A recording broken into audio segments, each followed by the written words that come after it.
Usbahle? Ah, man. She's like super smart. Like, you don't have to worry about her at all. She always knows what to do. She's always on point. She never makes mistakes. Like, you're the easy child. You're the good one. Imagine hearing all of that before you're even 10. Welcome to Khwezi Talks, where we grow in conversation. Hashtag Let's Talk.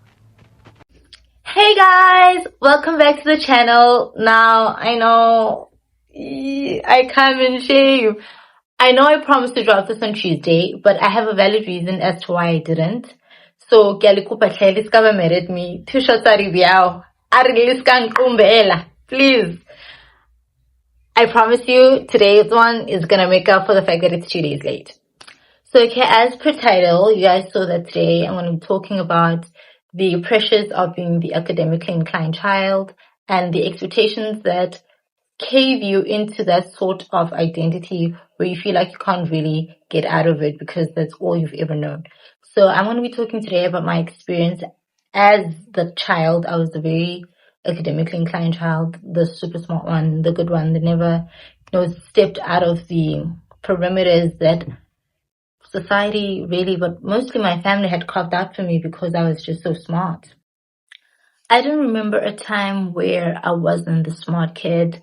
I don't remember a time where I wasn't being applauded, but how less of a hassle I was and how easy to manage I was and how I just made things super easy for everyone. I was always the team player, the one you can count on to make things work because I just know what I need to do and I don't need to be told. I read the room and I assess and I see what's missing and I fill that gap, right? And that wasn't that much of a hassle or a problem. In fact, it wasn't an issue when I was in primary. The cracks started showing in high school because then in my high school, there were a lot of extramurals that one could, do and engage in. And in my primary, that wasn't the case. There was just only 2 sports. It was either you played tennis or cross country, and I wasn't interested in sports, and hockey. But I wasn't interested in sports because I didn't need sports. I was smart. I had the academics. Sports was for people who are academically struggling, right? That was my mind. Like that's what I thought. You needed something to make you special, so you play sport. I don't need that because, like, I'm in the top 10. I'm number 1. Duh. Okay.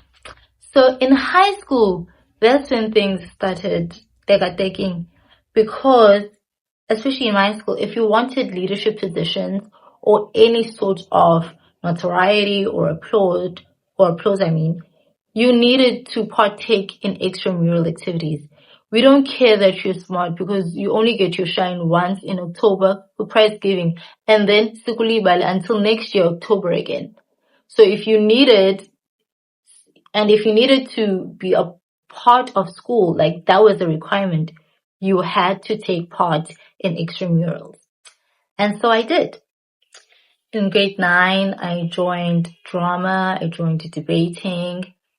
I think I did library as well, or was that grade 10? I can't remember.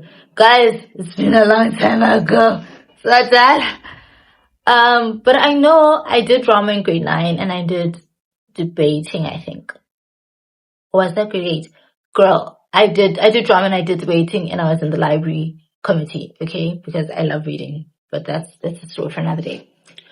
So, drama really actually ruined things for me, to be honest. Because that was such an outlet for me that I'd never experienced that kind of freedom before. It was so liberating to play someone else, and I didn't know how less I liked academics until I actually went into something I grew to like. And then I was like, oh, this is what it feels like to like something. I have never felt this way about school before, ever. I was good at it. I knew how to do it like the back of my hand. But I just thought that's how you're supposed to feel about stuff that you were meant to do. It was only until I did drama and I felt the love in my heart. I was like, oh, This is what it feels like to like something. And I never felt that before. And that was the pinnacle. That was the turning point. Because then I started evaluating and like really interrogating a lot of things. I'm like, okay, by then it was already determined that I was going to go into STEM. I had the brain for it. I had the muscle memory for it. And, I thought I had the love for it at the time. So now it became a turning point because what do you do then? Do you go into something you know how to do, or do you go into something you like doing? Yes, I'm passionate about it, but passion doesn't always feed you. So do you want to be passionately hungry, or do you want to be full and upset? Which one? Where do you go? I didn't have the answer in grade 9, so I ignored it. I went on with my whole STEM propaganda. At that time, low-key, it's not even a thought I know. Low-key, I knew that academics weren't really my thing no more, but I convinced myself. I gaslit myself into believing they were. And it was also a mix of just fear, because now I'm going to go into something that I don't know anything about. I'd never, ever thought of even having a career in the arts. I always saw art as a hobby because that's how it was always marketed to me. And that's the conversations that were had around art in my home, and even like people around me, not just immediately in my circle, but like on TV, through media consumption, and all of those other things, right? So it was always a thing of, well, it's not wrong, but you can always have it. You can always do it during the weekends when you're tired from your real job. So that's how I took things, right? I was like, okay, you know what? I'm gonna go into these academic things. I'm just gonna focus on this. And then with the artistry, I'll just do it as a by the way. And I did grade 10. I started consuming a lot of YouTube. I used to watch YouTube videos about doing your makeup and hair and all of those things. That's how I got to outlet that desire to actually be in that space. And then lockdown hit, 2020, COVID-19. We're stuck at home. That's when things took a halt, literally a standstill. Now I'm at home. The autopilot that I was running on paused. I have all the time in the world to think about what I want to do. And especially because I needed to figure that out since I had to be doing it the following year. I was in matric in 2020. So I needed to know what direction I was going to take. And the voices in my head were never as loud as they were in 2020. I remember every time I needed to do my homework or to consolidate with work that the teachers had sent us through WhatsApp, I would be distraught. And to go accounting bawo. Mese 10 leo calculus simfunda WhatsApp. Kosiam. So I had the epiphany, I had light bulb moments, I had these two careers that I needed to choose from, and so I mentioned it to my parents. And as you can guess, the response was unfavorable. They were like, no. Why? No. No. You know this. You can do this. You're good at this. Do this. There's security here. It's safe. Why would you want to change why would you want to change a working system? Yeah, please don't annoy me. Siku corona fast. Like, please, man. Oh, okay, well, okay. Let me just do this. So I went into varsity, right? And I was like, okay, now I'm here. After this, I'm gonna do what I want.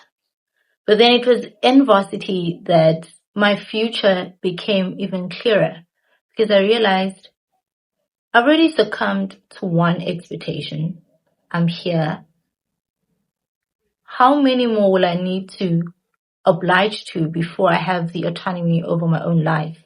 Because after this, I'm going to be expected to work in the field of this degree. After that, I need to get a house. After that, I need to get a car. After that, After that, and then it's the wedding, and then it's the marriage, and then it's the kids, and you better pray and hope you get different gendered kids, because then you're gonna be expected to keep trying until you get that other gender that you don't have, and then it's the raising of those kids, and then it's this, and then it's the other, and it just never ends. The goalpost keeps on being shifted, and you are literally constantly chasing after it. And I thought to myself, no, nope, no, no. I'm not doing it. That's it. I'm done.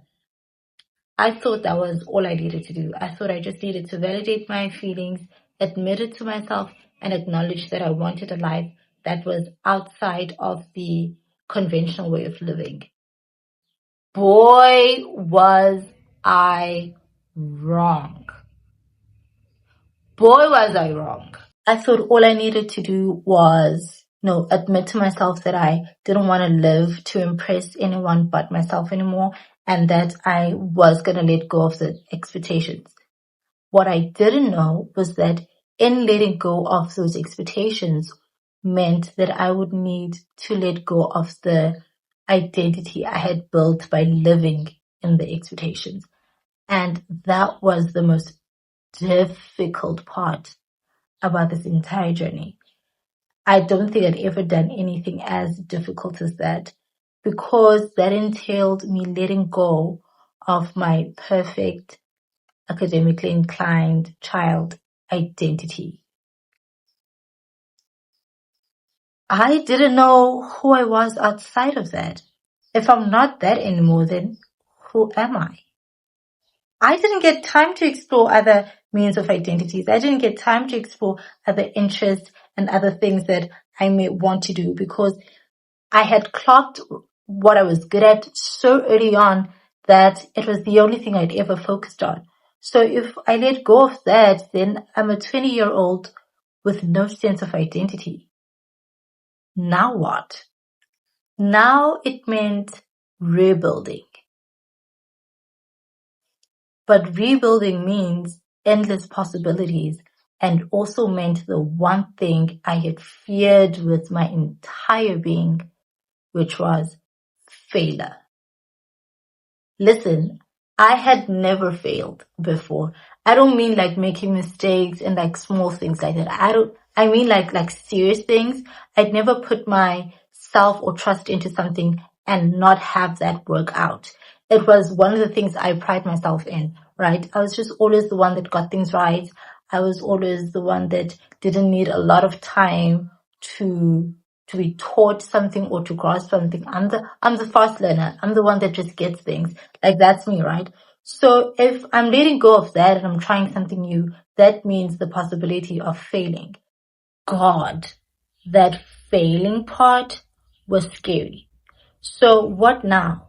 Do I continue living in expectations where the end result is guaranteed? You're going to succeed. The only thing you need to worry about is doing the thing and how you do it.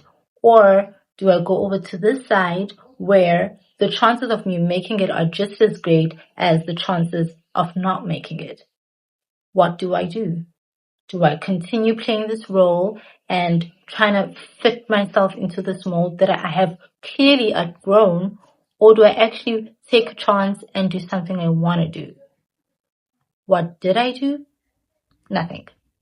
I just sat on my hands, because the fear was so crippling that I couldn't bear not being great at something. And so I didn't do anything, which seemed okay because, hey, I'm not failing, but you're not succeeding either. You're just stuck and the years keep passing you by. So then I needed to interrogate what about that failure feared me so much. And upon self-introspection and reflection, I realized that it wasn't the failing that I feared so much. It was failing in front of people. Because before then, every stage I had stood upon was met with applause. So now having to be on a stage where people are not applauding was something that was so hard for me. But also upon that introspection as well, I realized it led me to another revelation, which was perception. I was worried about how people would perceive me and my failing. And that's when the light bulb literally hit. That was the turning point in my journey. And that's when I also shedding off that old identity that I had assumed to make room for this new identity that I am now reconstructing. And if you're here right now at this moment, it means you're watching real growth as it happens in real time. I realized that I was not responsible for other people's perception of me. And I also realized that I had placed my autonomy on other people for so much that their ideas of me infiltrated how I thought of myself. And so I decided no more of that. This is my life and I need to live it in the way that I see is fit for me. So if you are at all interested in finding out exactly how I did that, how I overcame fear and doubt, how I redefined what success would mean to me, and just really getting comfortable with the notion that I will disappoint people sometimes, because I was afraid of that too. You will be disappointed, but what matters is what is disappointing to you. Is it really how it feels for me? And if you're feeling disappointed, but I am fulfilled and happy about it, then unfortunately that's something that's out of my hands. But all of that will be discussed in part 2. So if any part of today's episode resonated with any part of you, I would love to hear about it. I'd also love to hear about any struggles that you may have had with transitioning from being a teenager into a young adult, and if there was anything that you needed to let go of or do more of, I am down for the conversation. You can also find me on other social media platforms. On TikTok, I am Khwezi, and on Instagram, I am Khwezi_X2. That is all I have for you guys today. I hope you enjoyed it. Thank you so much for watching and tuning in. So let us continue having conversations about letting go of expectations and stepping into our true selves. Until I see you again in part 2. Bye. Khwezi Talks, where we grow in conversation. #Let's Talk.